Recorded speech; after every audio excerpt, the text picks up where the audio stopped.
Alright, so I kind of got cut off there, guys. I'm sorry about that, but essentially what I was saying was Cowboys-Lions, they're not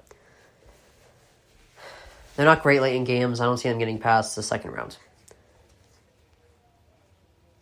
Alright, so the Niners clinched the 1 seed.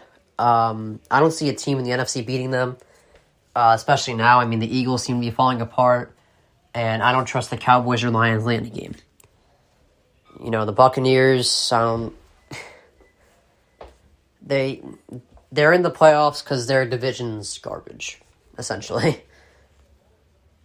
The Rams, I like them, but not against the Niners. Packers, love them, not against the Niners.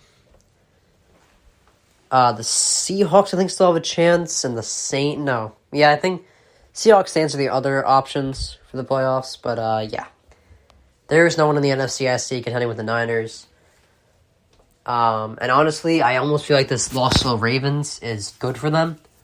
Because if they go into the playoffs winning 9 in a row, it's not always a good thing. Because you go in with a huge confidence boost, feeling invincible, and bad things can happen.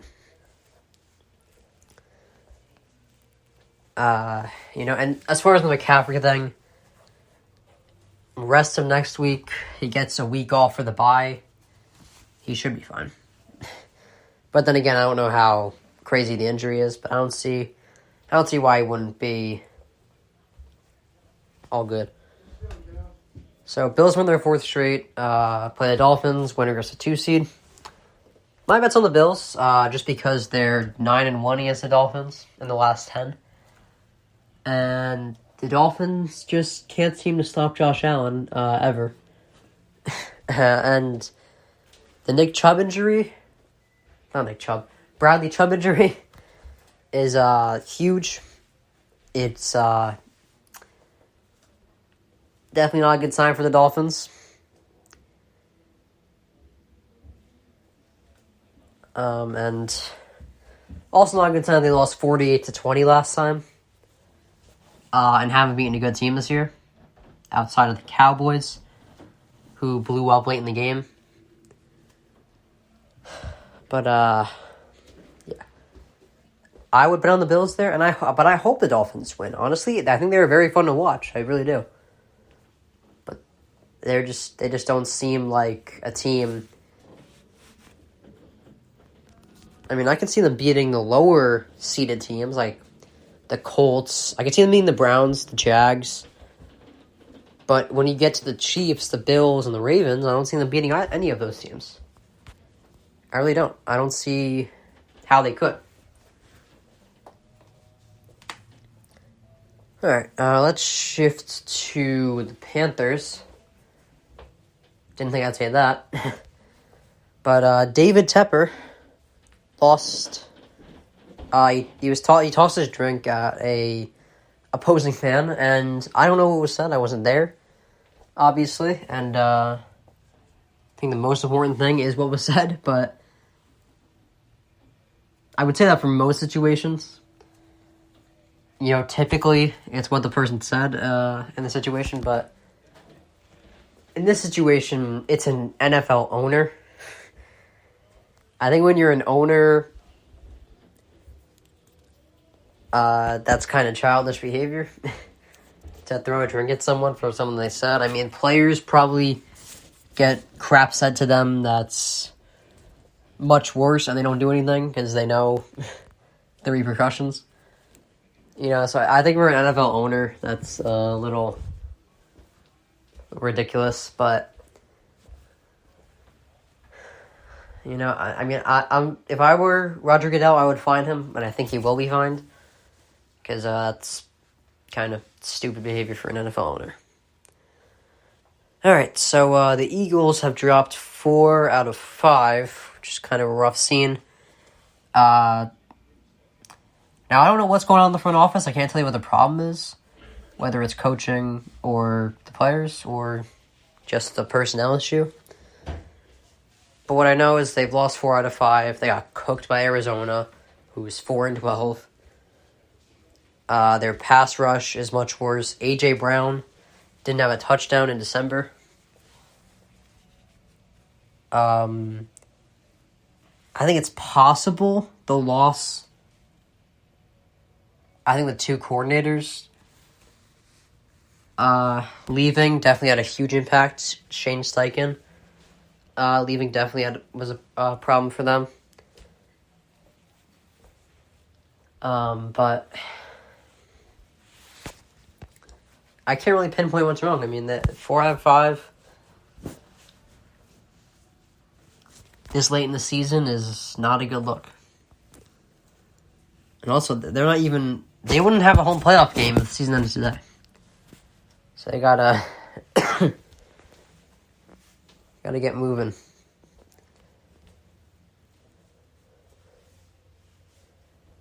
So, Jim Harbaugh of Michigan hired an agent in the NFL ahead of the semifinals, which are actually going on right now.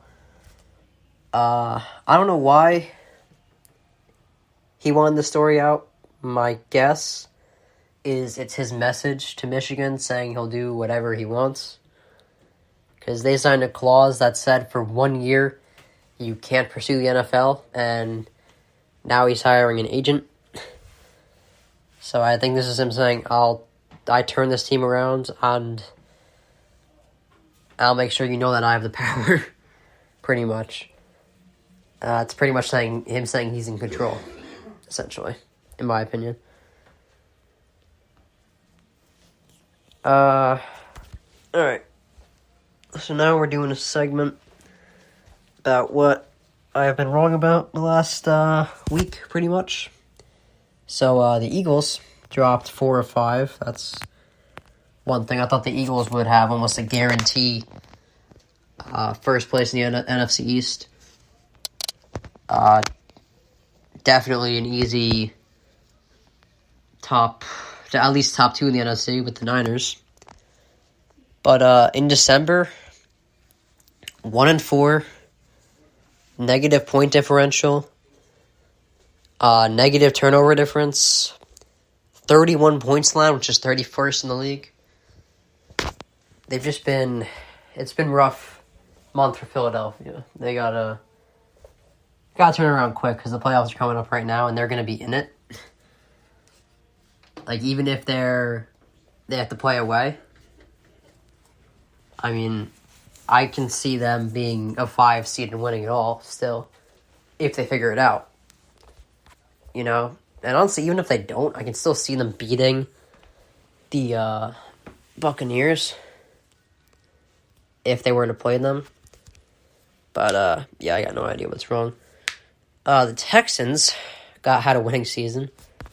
They were a team I thought would be, for sure, awful. Like, 2-4, 2-15. Something like that. But, CJ Stroud, he, really turned the team around. They just had a big win yesterday over the Titans, and they're in position for a playoff spot, so dead wrong on that. Also, the Browns are 11-5. I thought they'd have a rough year. I also didn't expect Joe Flacco to come out of retirement and start playing better than he did when he was winning a Super Bowl. But, yeah, 11-5. They're in the playoffs this year. They'll probably win against the Jags the first round, in all honesty, with how they're playing and how the Jags have been playing. So, they're looking at a second round's playoff game. Alright, so the Broncos haven't ruled out keeping Russell Wilson for another year. I don't think it's a great fit, but I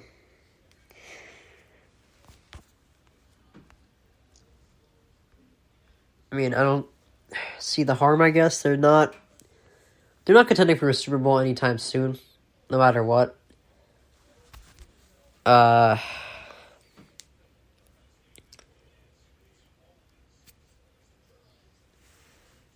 mean, Jared Stidham's going to be the starter next game. But, yeah, we'll see what they do. I just don't think he fits well with Sean Payton, so I mean, I'd rather let go of an aging Russell Wilson than Sean Payton, because I think Sean Payton did change something there, because obviously they were awful last year with Nathaniel Hackett, and it seems like Sean Payton was right about him. But yeah, I wouldn't read too much into it. I would keep Wilson another year, see what he does. Because honestly, he didn't do terrible. I mean, they have a 500 record right now, which, like I said, huge improvement from last year. Wilson, not a bad year, under 10 interceptions, which is a positive 98 passer rating, 66 completion percentage. So he didn't have a bad year, but I just don't think him and Sean Payton mixed well. All right, so the Chiefs took a while, but they clinched the AFC West and the 3 seed. The offense just looks, in my opinion, lackluster compared to other years. Kelsey seems to be aging. He's had 3 straight games under 50 yards. And I mean, Mahomes has been good with, like, even last year when they won the Super Bowl, they didn't have a great receiving core, but they had a productive one. Juju Smith-Schuster was productive. He wasn't crazy good, but he was productive. But I think bad wideouts and an aging Kelsey is not what I would call a productive receiving core. And if you look at the games, Mahomes he doesn't seem comfortable in the pocket. He doesn't seem to trust his O-line. And I mean, Rashee Rice, he's okay, but he's not a number 2 receiver. He's like a number 3. He's not a guy that's going to drop 2 touchdowns and 150 yards every once in a while. They just don't have any productive receivers. They sure as hell don't have a Tyreek Hill anymore, so. And Mahomes, he hasn't been what he's been the last few years. He's still good. He's top 10 in yards and touchdowns. He's not having a terrible year, but he's definitely not what he was the last few years. So Mike Tomlin is incredible. He went, for the 17th straight year, he's going to be over 500, having at least 9 wins, with Mason Rudolph. Mason Rudolph is a backup quarterback. I think I'll just leave it there. It's a backup quarterback, and Tom Holland's about to be, Mike Tomlin, is about to have a winning record with him, and possibly take him to the playoffs. So, that is incredible. And, I mean, I know they have to win. I think they need a little help, though, to make I think they have to win and Jacksonville has to lose for them to get in. I'm not sure. Either way, this is quite the accomplishment. The fact that they have above 500 record with that roster is a feat of its own. So, all right. So, the Bears secured the first overall pick yesterday. They got that pick from what was it? The DJ Moore deal, I believe. Yeah, and they obviously now have the first overall pick because the Panthers have been so awful this year. I think the Bears have 2 top 10 picks if the season ended today. If I'm not mistaken. Oh, no. Wait, do they? Oh, yeah, they do. I think they have the 1st and the 10th. If the season ended today, they definitely have the 1st. And, I mean, in all honesty, they have 2 first-round picks no matter what, so what to do with it, I have no idea. I think there's a lot of choices you can make.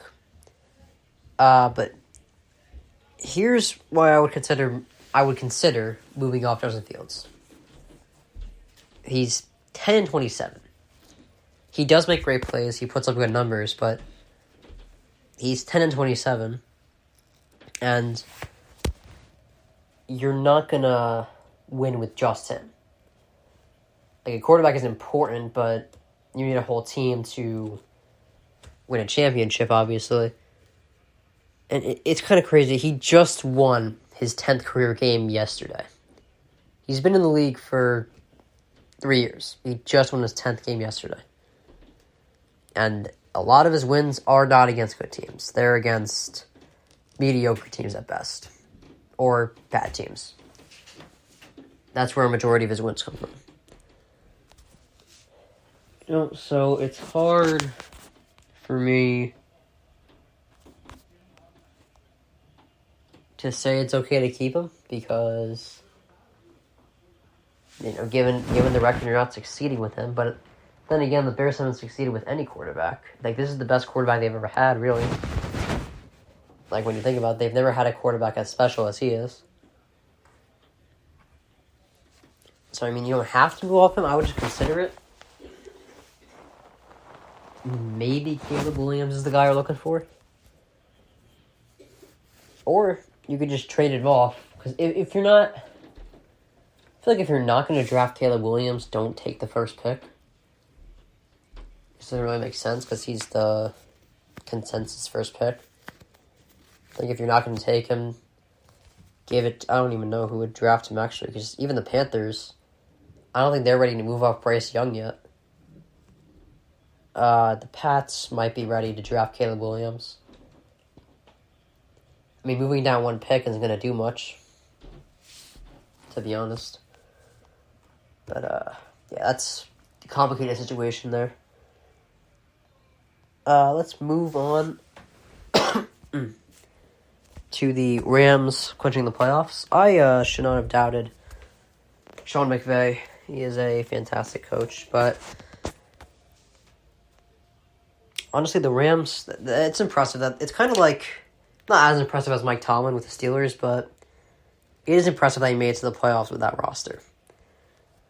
Because they had Cooper Kupp out for a majority of the season, I want to say. Or at least a decent amount of games. I don't know exactly how many, but they just... they really had Puka Nacua for the first, 5 games just going off. Leading them to a winning record. I mean, Stafford, he had a solid year as well. Yeah, but Puka Nacua had a very solid year.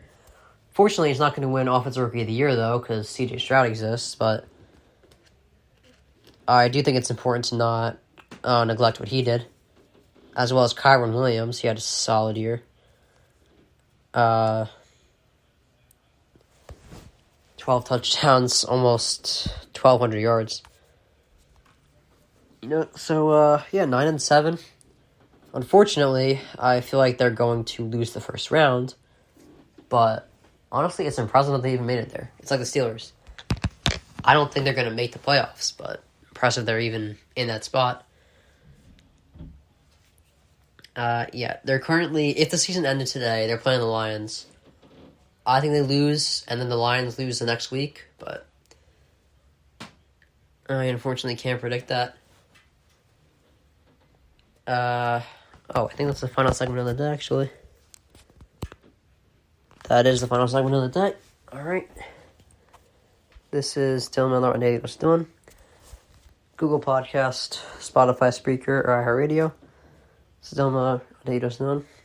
Have a good day. I will see you at some point. I'll probably see you on spring break, if I'm being honest. I don't know if I'm in before that, but I'll see if I can.